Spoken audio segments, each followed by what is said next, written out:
আন্তর্জাতিক ও অভ্যন্তরীণ পণ্য আর সেবা সরবরাহ সহজ করা, রফতানি বহুমুখীকরণ, বাণিজ্য সম্প্রসারণ, বিনিয়োগ আকর্ষণ সহ টেকসই অর্থনৈতিক প্রবৃদ্ধি নিশ্চিতে প্রতিযোগিতামূলক বৈশ্বিক ব্যবস্থায় নিজেদের সক্ষমতা বাড়াতে প্রথমবারের মতো জাতীয় লজিস্টিক্স নীতি 2024-এর অনুমোদন দিয়েছে সরকার।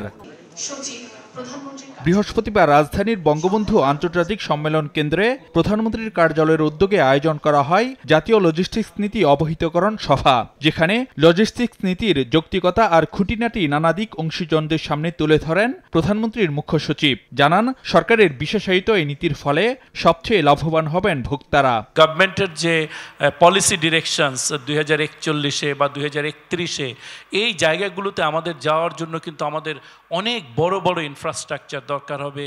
আমাদের পণ্য পরিবহন সেবায় অনেক ধরনের সাশ্রয়ী, সুদক্ষ এবং একটা প্রযুক্তিভিত্তিক একটা প্ল্যাটফর্ম তৈরি হওয়া দরকার। সেই কারণেই এই লজিস্টিক্স পলিসিটা তৈরি হয়েছে, যাতে আমরা আন্তর্জাতিক বাজারের সাথে যেমনি প্রতিযোগিতামূলক হব, একইভাবে আমাদের অভ্যন্তরীণ চাহিদাও যেমনি মেটাবে, আমাদের কনজামশনের একটা সুসমন্বয় তৈরি হবে। 1, 2, 3 ঢাকায় জমি জিতে নিন 100% ক্যাশব্যাক সহ 20 কোটি টাকার পুরস্কার। এলডিসি উত্তরণ পরবর্তী সময়ে নানামুখী চ্যালেঞ্জের বিপরীতে লজিস্টিক্স নীতি ভূমিকা রাখবে টেকসই প্রবৃদ্ধিতে, এমন মতামত তুলে ধরেন উন্নয়ন সহযোগী আর অংশীজনরা। সেক্ষেত্রে সম্মিলিতভাবে কাজ করতে হবে সরকারি বেসরকারি খাতকে, দূর করতে হবে আমলাতান্ত্রিক বাধা। পলিসি হয়েছে, but implementation is very important. আমরা আশা করি জাতীয় লজিস্টিক্স নীতি 2024 বাস্তবায়নে আমলাতান্ত্রিক জটিলতা দূর করতে পারলে আন্তঃমন্ত্রণালয়ের মধ্যে সমন্বয় সাধনে যে প্রস্তাব নীতিতে রাখা হয়েছে তা সঠিকভাবে বাস্তবায়িত হবে। It is to reduce time and cost to trade, attract foreign and domestic investment.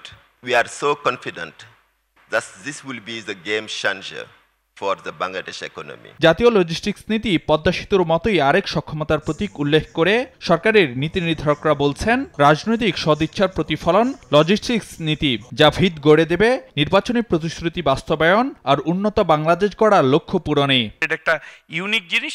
এখন আমাদের জন্য চ্যালেঞ্জ হলো এটা বাস্তবায়ন। আমাদের সরকারের দুটো উল্লেখযোগ্য প্রতিশ্রুতি ছিল, একটা হলো দ্রব্যমূল্য আর একটা ছিল কর্মসংস্থান। আমি মনে করি যে এই লজিস্টিক যে নীতি, এটা বাস্তবায়নের মধ্য দিয়ে এই দুটো জিনিসই বাস্তবায়ন হবে। It is an business constitution. ব্যবসায়ীদের জন্য, আমাদের জন্য, আগামী প্রজন্মের জন্য, সবার জন্য এটা একটা মূল্যবান দলিল। এটা এ দেশকে এগিয়ে নিয়ে যাবে, যেটা আমাদের জন্য একটা বিশাল সম্পদ হয়ে গেল এবং অত্যন্ত সঠিক সময়। এই সময় উপযোগী যখন আমরা এমন একটি জায়গায় দাঁড়িয়েছে আমাদের দেশ, আমরা টেক অফ করব। আমার আগামী দিনে আমার কার কার সাথে লড়াই করতে হবে, কোথায় যেতে হবে, কোন জায়গাগুলিতে, এবং সেখানে আমাকে কম্পিট করে টিকতে হবে। 1, 2, 3 ঢাকায় জমি জিতে নিন 100% ক্যাশব্যাক সহ 20 কোটি টাকার পুরস্কার। দ্রুততম সময়ে, স্বল্পতম ব্যয়ে আমার উৎপাদিত পণ্য, আমার দ্রব্য আজকে সারা বিশ্বে আমাকে পৌঁছে দিতে হবে। সভায় উদ্বোধন করা হয় জাতীয় লজিস্টিক্স নীতি বিষয়ক সরকারি ওয়েবসাইট। ফারুক ভিয়া, রবিন, সময় সংবাদ, ঢাকা।